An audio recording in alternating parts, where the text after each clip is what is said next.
ونعوذ بالله من شرور أنفسنا ومن سيئات أعمالنا من يهده الله فلا مضل له ومن يضلل فلا هادي له أشهد أن لا إله إلا الله وحده لا شريك له وأشهد أن محمدًا عبده ورسوله صلوات ربي وسلامه عليه وعلى آله وأصحابه أجمعين. يقول الله سبحانه وتعالى: يا أيها الناس اتقوا ربكم الذي خلقكم من نفس واحدة وخلق منها زوجها وبث منهما رجالا كثيرا ونساء واتقوا الله الذي تساءلون به والأرحام إن الله كان عليكم رقيبا. ويقول سبحانه وتعالى: يا أيها الذين آمنوا اتقوا الله حق تقاته ولا تموتن إلا وأنتم مسلمون. وقال سبحانه: يا أيها الذين آمنوا اتقوا الله وقولوا قولا سديدا يصلح لكم أعمالكم ويغفر لكم ذنوبكم ومن يطع الله ورسوله فقد فاز فوزا عظيما. يقول النبي صلى الله عليه وسلم: كلكم راع وكلكم مسؤول عن رعيته. الرجل راع في أهل بيته وهو مسؤول عنهم، والمرأة راعية في بيت زوجها وهي مسؤولة عن أهل بيتها أو عن بيتها. كلكم راع وكلكم مسؤول عن رعيته. baganda banga bakkiriza tusoose okutendereza Allah subhanahu wa ta'ala. Oyo Allah subhanahu wa ta'ala gwetendereza yayawukana ku bintu byonna Allah tabaraka wa ta'ala. Oyo Allah subhanahu wa ta'ala gwetendereza yatutonda n'atussa ku mwaliriro guno kwe tuwangaalira olwaleero nga ffenna tukakasa nti alina ensonga lwaki yatussa ku mwaliriro guno nsi. Allah subhanahu wa ta'ala mu kututonda okutussa kuno ku nsi teyatutonda n'atussa kuno ku nsi n'atussaako ng'ebisolo, wabula Allah subhanahu wa ta'ala alina ensonga ennene nnyo yatutonza. Ensonga eno agitujjukiza mu Qur'anul Karim: wama khalaqtu ljinna wal insa illa liya'budun. Saatonda bantu yadde okutonda amajinni okujjako ensonga eri emu yokka: liya'budun. Njagala kubanga munsinza, njagala kubanga muntongoza, nga nze nzekka ateekeddwa okusinzibwa. Byonna ebisinzibwa atali Allah tabaraka wa ta'ala byonna si bituufu. dhalika bi anna Allaha huwa alhaq. Olw'ensonga nti Allah tabaraka wa ta'ala yow'amazima, byonna ebisabibwa atali Allah subhanahu wa ta'ala byonna bya bulimba. Baganda bange abakkiriza, bwe tumala okumanya ti Allah subhanahu wa ta'ala yatutonda n'atussa kuno ku nsi nga alina ensonga lwaki yatutonda, buli omu yandibadde yeebuuza olubimbi Allah subhanahu wa ta'ala lwe yakuwa lw'oteekeddwa okubanga otuukiriza. Abaffe buli omu atuukiriza olubimbi lwe. Omulimu ogwakutumya okujja kuno ku nsi ogutuukiriza. Allah subhanahu wa ta'ala bw'amala okubanga atutegeezezza ku mbeera yatutonza okutussa kuno ku nsi, n'atutumira Nabbi Muhammad sallallahu alayhi wa sallam gwe tukakasa obulungi teri muntu ali kwagala teri muntu ali kulumirirwa nga nabbi Muhammad sallallahu alaihi wasallam. Wallahi buli kalungi konna akatutuusa eri Allah subhanahu wa ta'ala yakatubuulira sallallahu alaihi wasallam. Ate buli kyabulabe kyonna eri obulamu bwaffe kuno ku nsi ne ku nkomerero nakyo yakitwewaza sallallahu alaihi wasallam. Era Allah tabaraka wa ta'ala yagenda omujja mu nsi muno ng'obuvunaanyizibwa butuukiriza. Yatuuka n'okubuuza basahaba n'abagamba nti hal ballagtu, basiramu mpaako obujulizi ntuukiriza? Abaaliwo mu kiseera ekyo ne baga nti ya Rasulallah qad ballagta risala, obubaka bwa Allah obutuukiriza.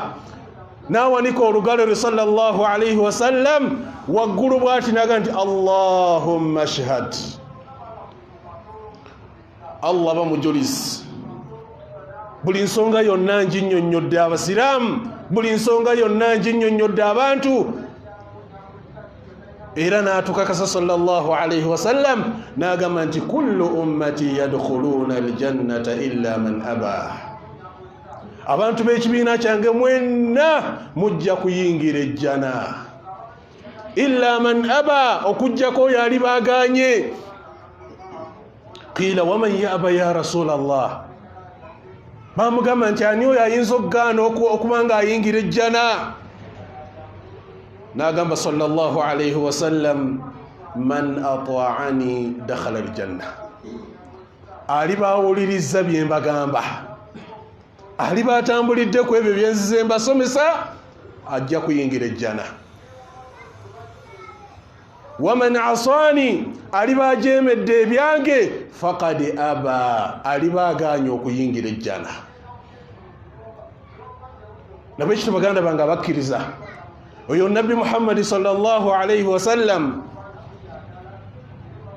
gwe tukakasa obulungi ti Allah subhanahu wa ta'ala. Nabbi sallallahu alaihi wasallam yagamba nti negomba nnyo okubanga ndaba ku baganda bange abasiraamu. Waditu law anni ra'aytu ikhwani, negomba nnyo okulaba ku baganda bange. Basahaba bamugamba nti awalasna ikhwanaka ya Rasulallah, ate baganda bwe kibwe wayagala okulaba nga ffe weetuli? N'abagamba nti antum ashabi, mwe kitiibwa kye muliko muli basahaba bange, walakinna ikhwani, baganda bange be negomba okulabako alladhina yatuna min ba'di, abantu abagenda okujja oluvannyuma lwange, babenga bawulira buwulizi nti yaliyo omusajja gwe bayita nabbi Muhammad sallallahu alaihi wasallam fayu'minuna bi wa lam yarawni, ne babanga banzikiriza naye nga tebandabangako. Negomba nnyo okulaba ku basiraamu abo. Fahani allak, weesimye muganda wange omusiraamu atudde wano okubanga nabbi Muhammad sallallahu alaihi wasallam yatamanna, yeegomba okubanga akulabako. Ekyo nno kyengera kyamaanyi nnyo kyoteekeddwa okubanga weebaza Allah subhanahu wa ta'ala an ja'alaka min ummati Muhammad sallallahu alaihi wasallam, Allah okubanga yakussa mu kibiina kya nabbi Muhammad sallallahu alaihi wasallam. Baganda bange abakkiriza, ensi eno kwe tutambulira olwaleero Allah yagissaako amateeka. Bw'agissaako amateeka agatufuga agetuteekeddwa okutambulirako, kubanga ekitonde ekiyitibwa omuntu bwe kibanga tekirina mateeka go kitambulira kiba kizibu nnyo. Kati amateeka ago Allah subhanahu wa ta'ala ge yatuwa gatunnyonnyolwa nabbi waffe Muhammad sallallahu alaihi wasallam. Bw'amala okubanga atunnyonnyodde amateeka ago, amateeka ago ge tugenda okubuuzibwako yawmal qiyama. Yensonga lwaki tukulembeza hadithi ya nabbi Muhammad sallallahu alaihi wasallam yagamba nti basiraamu kullukum ra'i, kullukum ra'i, mwenna teri musiraamu n'omu okujjako nga ra'i. Ra'i kitegeeza mulunzi. Mwenna mwina obuvunaanyizibwa. buli muntu yenna ateekeddwa okuba n'obuvunaanyizibwa. Era obuvunaanyizibwa obwo Allah subhanahu wa ta'ala bwe yatuwa tugenda kububuuzibwako yawmal qiyama. Tugenda kubuuzibwa ku buvunaanyizibwa bwatutikkibwa ku lunaku lw'enkomerero. Mu buvunaanyizibwa obungi ennyo Nabbi sallallahu alaihi wasallam yannyonnyola n'agamba nti ar-rajulu raa'i fi ahli bayti, omusajja yalina obuvunaanyizibwa ku bantu b'omu maka ge. Era ogenda kubuuzibwa ku bantu b'omu maka go. Bawangadde batya, balidde batya, banywedde batya, basadde batya, basiibye batya, basinziza batya Allah subhanahu wa ta'ala. Buvunaanyizibwa barrajulu, buvunaanyizibwa bw'omu maka. Era kyova olaba nti bw'oba ogayaliridde essala, bw'oba ogayaliridde obuvunaanyizibwa bw'omu maka go, ne Allah tabaraka wa ta'ala alina bingi byakuggyako. Kyova olaba Allah subhanahu wa ta'ala yalagira Nabbi Muhammad sallallahu alaihi wasallam mu Qur'ani n'amugamba wa'muru ahlaka bis-salati wastabiru 'alayha, banga olagira abantu b'omu maka ge essala ogiremereko nnyo, ogumiikirize nnyo. La nas'aluka rizqa, gwe tetukusaba ffe tulabirira natuliisa natugabirira, nahnu narzuquka, fe abagenda okukugabirira. Abamanyi ba tafsiri, abannyonnyozi ba Qur'ani bwe baatuuka ku aya ne bagamba nti Allah tabaraka wa ta'ala wanaategeeza buli lwolabanga ng'ebyenfuna bikalubye, ddayo weetegereze ku bikwatagana n'esswala mu maka. Esswala mu maka esaalibwa. Mukyala we asaala esswala, abaana bo basaala esswala. Bwebanga esswala teri mu maka, n'ebyenfuna birina okugootaana, oyagala toyagala. Biba birina okugootaana. Kyova olaba Allah subhanahu wa ta'ala mu hadithi al-Qudsi yagamba nti inni qad anzaltu al-maala, ekyabampiisa emaali mu abantu li iqamati s-salah. Emaali njikuwa osobole okuyimirizaawo essala. Bw'obanga toyimirizaawo essala kitegeeza nti toyina mugaso lwaki njikuwa. Ffenna tugenda kubutubuuzibwa ku bantu b'omu maka gaffe. N'omukyala naye Nabbi sallallahu alaihi wasallam n'agamba nti wal mar'a ra'iyatun fi bayti zawjiha, n'omukyala naye ye mulunzi mu maka, okulabirira amaka g'omwami, ogakuuma, okuuma emaali ye, okuuma ebyobugagga bye. Era bw'abanga adiibudde awaka, ayonoona amasannyalaze, ayonoona amazzi, ayonoona ebintu ebifaanaganako ng'ebyo, emmere agyonoona waka, Allah agenda muyimiriza yawmal qiyama amubuuze lwaki wayonoona emaali ya bbaawo. Agenda bitebya mu maaso ga Allah subhanahu wa ta'ala. Nabwekityo obuvunaanyizibwa bujja bulanda. Allah subhanahu wa ta'ala buli omu yajjamuwa obuvunaanyizibwa.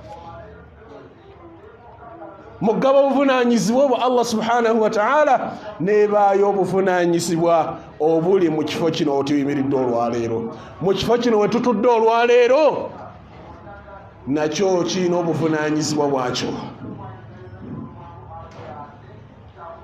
Kyobalaba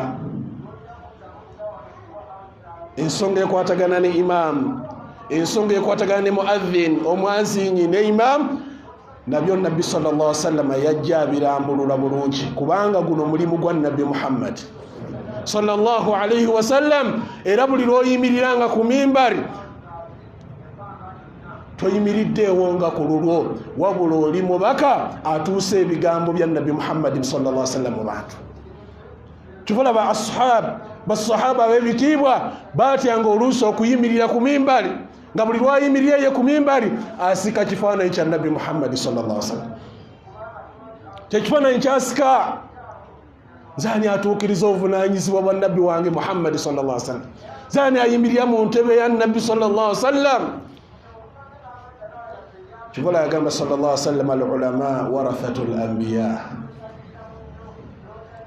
mwabamanyi mmwe basika bange, mwabateekeddwa okutuukiriza obuvunaanyizibwa bwange.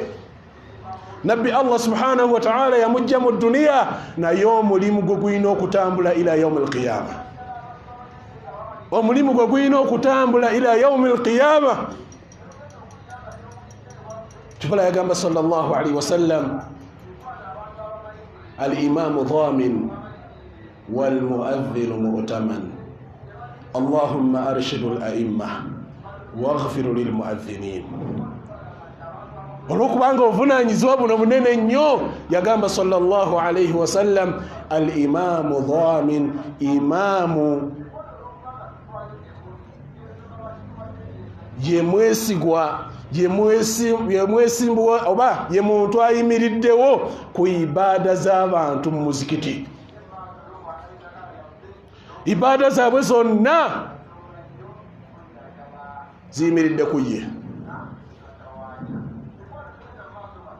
Kyova olaba nabbi waffe Muhammad sallallahu alaihi wasallam bwe yabanga asala essola nga teyeetunuuliranga ye omuntu, wabula atunuulira abasiraamu basaaza. Ebiseera ebimu yatuukanga okuleeta takbiira, Allahu akbar, abatannateeta takbiira naga abasiraamu.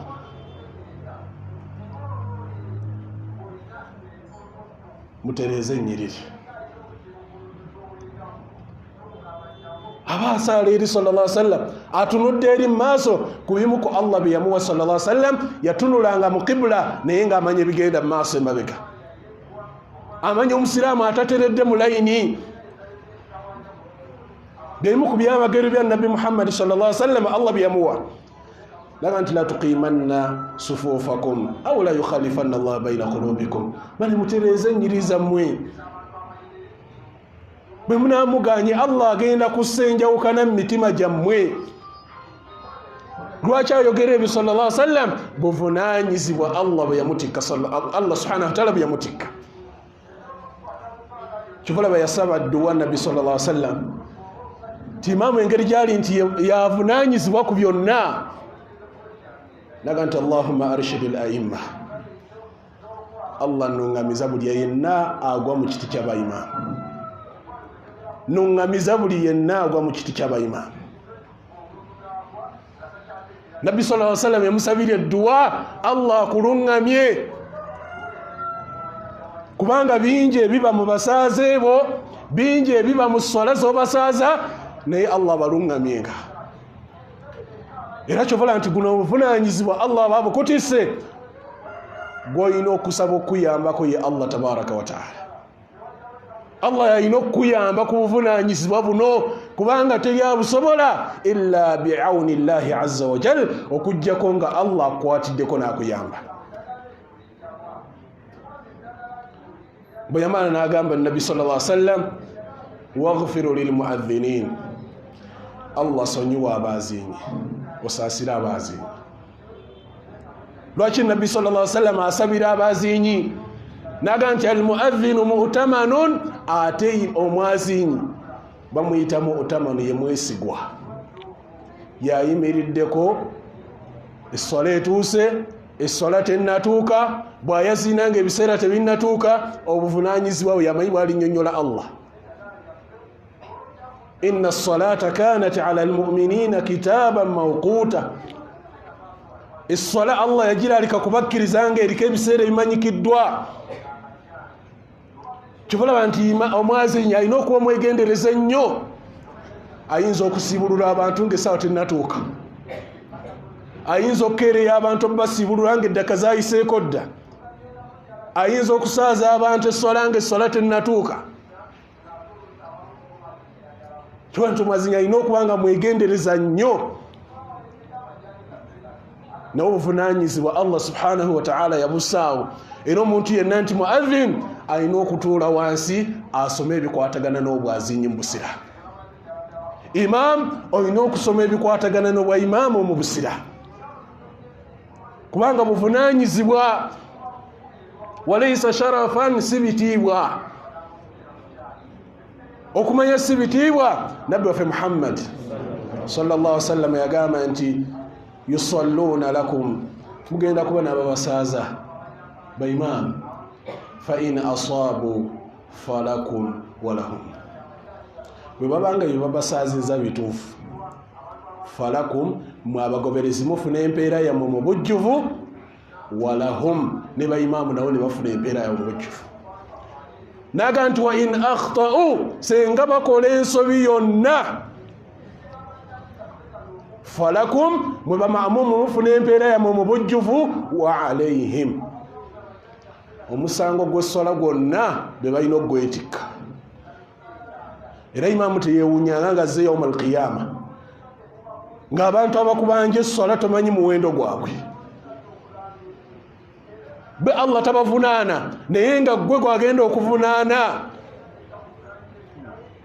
kivalaba nga omulimu guno muzibu nnyo guzitowa nnyo masuliya kubra buvunaanyizibwa bunene nnyo abamu babuddukanga ne babutya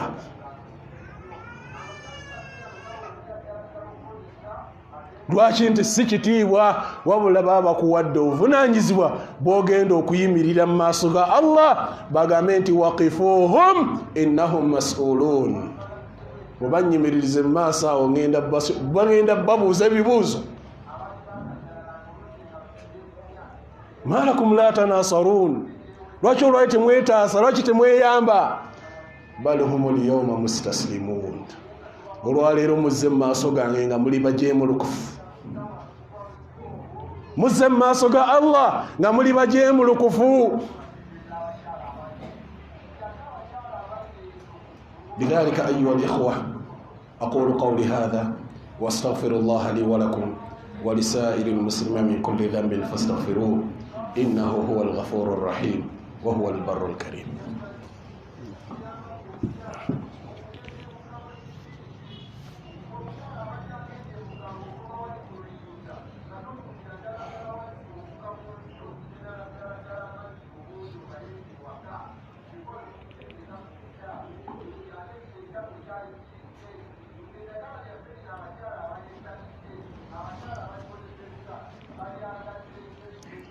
إن الحمد لله نحمده ونستعينه ونستغفره ونعوذ بالله من شرور أنفسنا وبسيئات أعمالنا من يهده الله فلا مضل له ومن يضلل فلا هادي له أشهد أن لا إله إلا الله وحده لا شريك له وأشهد أن محمدا عبده ورسوله. أحبتي في الله وقال بقى وكرزا الله سبحانه وتعالى ebifonga bino omuba okubanga tumusinza omuba okubanga tutegeera Allah waffe subhanahu wa ta'ala kino kifo kyekimu ku bifo ebikuŋŋaanya buli kika kya muntu ate nga buli azze mu kifo kino ateekeddwa okufuna kye yeetaaga buli muntu yenna ayingira mu nnyumba eno ateekeddwa okufuna kye yeetaaga mwe mujja okujjira abalwadde b'emitima mwe mujja okujjira abalwadde nga buli omu ayina buli kika kya ndwadde kyonna muntu omu nga yakikuŋŋaanyiza naye nga gwe olina okumujjanjaba omuggyeko ebirwadde ebyo byalina nga bwe yali nabbi waffe Muhammad sallallahu alaihi wasallam. Kino ekifo tekisuubirwa kubaamu bantu balongoofu bokka kubanga Allah subhanahu wa ta'ala bwe yali atutegeeza mu Qur'an yatugamba ni thumma awrathna alkitaba alladhina istafayna min ibadina faminhum zalimun li nafsi. Mu basiraamu mulimu gwe bayita zalimun li nafsi. Zalimun li nafsi yani musiraamu naye nga ajjudde amazambi. Zalimun li nafsi ago mazambi gano agatali shiriki naye nga omusanga mu riba gyali omusanga oluusi mu obwenzi abugwamu omusanga oluusi okugeya omusanga yenna nga alina ebizibu bye naye nga musiraamu Allah yamuyita nti dhalimu li nafsihi wa minhum muqtasid. Mu basiraamu mulimu gwe bayita muqtasid. Muqtasid yaliwa yenga asaala akola byatteeka byokka, sunna tazikola. Bw'aba wakusaala asaala swala 5, bw'aba wakusiibasiiba Ramadhaani yokka, yakola mirimu gya bwatteeka gyokka, egitali gyatteeka takola. Oyo muqtasid. Ne wabaawo gwe bayita wa minhum saabiqun bil khairat. Ate mulimu olinga ye buli lwawulira akalungi konna ebyowajibu abikola, ebya sunna zonna abyetanira byonna, buli mulimu gonna gukola. Ekya sunna agikola buli mulimu gonna. Ne bonna biteeko Allah yagissa mu Qur'an naye nga gyabaki gyabasiraamu. Ekitegeeza nti mu muzikiti mubaamu abo bonna, naye buli omu olina omukwata mu nkwata gy'ateekeddwa okubanga esaanidde. Nga bw'olaba Nabbi waffe Muhammad sallallahu alaihi wasallam ebyokulabirako bingi, naddala mu masjidi nga muno mu kifo nga kino mujjukira omusajja eyajja mu masjid. Omusiraamu bw'ayingira mu masjid nadda mu kasonda n'atandika okufuuyisa mu masjid. Basahaba baali mu muzikiti baayagala omusitula. Nabbi sallallahu alaihi wasallam la tuzrimu, mumuleke paka lwe yamala okufuuyisa. Nabbi n'atuma omu ku basahaba nabwe agenda oleeta akalobo k'amazzi ogayiwe wali. Bwe yamala n'amuyita naga musiraamu, ebifo ebifaanananga bino biteekebwawo kusinzibwa mu Allah na kutendereza Allah subhanahu wa ta'ala, tebisaana mu mbeera efaanananga eyo. Omusiraamu n'avaawo nga wallahi amatidde Nabbi Muhammad sallallahu alaihi wasallam. Omulala yatuuka okugamba nti wallahi ma ra'aytu mualliman khayran qat min rasulillahi sallallahu alaihi wasallam.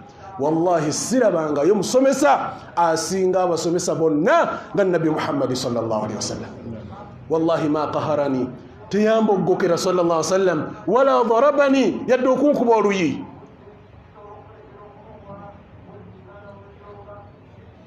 Naye nga yali mu masjid n'akuliramu ebitali birungi. Lwaki? Nti kino ekifo kikuŋŋanya abantu ab'enjawulo, naye buli muntu alina okufuluma ng'afunye eddoozi emumala.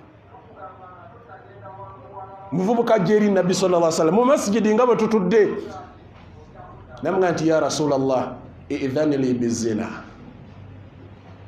obanga omubaka wa Allah ekyobwenzi kyo mbadde nkusaba okindekere, ndeka nyende.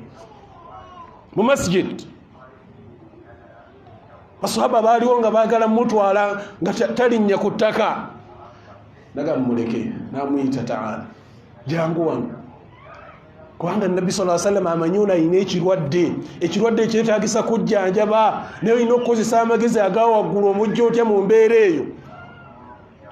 Namga atuhibbuhu li ummik, owulira otya singa benda ku maama? Naga astaghfirullah, maama wange okyaba tesinga benda ku mwannyoko simuwalaawo. Najja nga mubuuza sallallahu alaihi wasallam ebibuuzo, agamba ŋŋenda okuvaawo nga mu dduniya muno teri kintu kyenkyaye nga bwensi. Nabbi n'amukwata ku kifuba naga nti Allahumma tahiru qalba wa hassin farja. Allah kuuma otukuze omutima gw'omwana ono omuvubuka, okuuma obwereere bwe aleme kuddamu kugwa mu haramu. Yagenda okufuluma mu muzikiti nga ajjanjabiddwa awonye. Kati abantu abamu beetaagisa okubanga ofuna engeri yonna nga gwe Allah gwalonze n'akuwa obuvunaanyizibwa abantu abafaanana bwe batyo bajjanjabe otya ebizibu byabwe. Tomugobye mu masjid nga omu ku masjidi emu. Musiraamu yajja mu masjidi misikini neerabirako essimu mu butali bugenderevu. Bwamala okuba nti aleerabiddeko essimu ne bakuba essimu nga bali mu ssala, essala bwemala okuggwa, teri musiraamu yamukwatibwamu rahma yadde n'emu, okuviira ddala ku mukulembeze, ku imaamu yali asaaza paka ku basaaze. Nga musiraamu waba kiggwe akakasimu akakweyagaza bweka tukayinza n'okukutwala mu jahannam. Lwaki tojjaako simu? Siraamu nga talina muntu yenna asobola mulumirirwa n'afuluma n'agenda mu masigi agayo masigi sitaddamu kusaala. Bwe yagenda mu masigi okufuluma okusaala agenda okufuna kacaayi okunywa kacaayi agwemu Siraamu kye bamutaddemu. Bwe yatuuka okunywa kacaayi bamuwadde akagiraasi akakopo mutuufu yali alina ebirowoozo bingi n'akakopo ne kamuva mu ngalo ne kagwa ne kaatika. Naye yali akulira kawoteeri ako ajja namugamba nti tofaayo tujja kugula kasegundi akalala, tofaayo tujja kuzzaawo akalala. Okuva olwo n'afuuka kasitoma wa kawoteeri ako n'adduka mu muzikiti. Mubadde mugoba mu muliro naye aguyingiridde ddala. Oli enkwata gyamukuttemu alabidde ddala nga ye muntu omutuufu. Kibala Nabi Muhammad sallallahu alaihi wasallam Allah yamugamba nti fabima rahmatin min Allah linta lahu walau kunta faddan ghalidha alqalb lanfaddu min hawlik. Allah atenda Nabi Muhammad sallallahu alaihi wasallam omutima gwe yali nagwo, rahma gye yalina mu mutima gwe. Obuvunaanyizibwa tulina okuba nabwo baganda bange abakkiriza. Ebigambo byandibadde bingi naye ekiseera kifunda. Inna Allaha malaikatahu yusalluna ala nabi ya ayyuhalladhina amanu sallu alayhi wa sallimu taslima. يقول النبي صلى الله عليه وسلم من صلى علي صلاة واحدة صلى الله عليه بها 10. اللهم صل على محمد وعلى آل محمد كما صليت على إبراهيم وعلى آل إبراهيم إنك حميد مجيد. وارض اللهم عن الخلفاء الراشدين والأئمة المهديين خصوصا منهم أبو بكر وعمر وعثمان وعلي وعن السائر الصحابة وعنا معهم بعفوك وكرمك وجودك يا أكرم الأكرمين. اللهم اعز الإسلام والمسلمين وأذل الشرك والمشركين ودمر أعداءك أعداء الدين. اللهم ارفع عنا البلاء، اللهم ارفع عنا البلاء والوباء والزنا والزلازل والفتن ما ظهر منها وما بطن. ربنا تقبل منا إنك أنت السميع العليم وتب علينا يا الله إنك أنت التواب الرحيم. اللهم إنا نسألك بأسمائك الحسنى وصفاتك العلى أن ترفع عنا البلاء يا رب العالمين. اللهم ارفع عنا البلاء يا رب العالمين. اللهم ارفع عنا البلاء يا رب العالمين. ربنا آتنا في الدنيا حسنة وفي الآخرة حسنة وقنا عذاب النار وأقم الصلاة إن الصلاة كانت على المؤمنين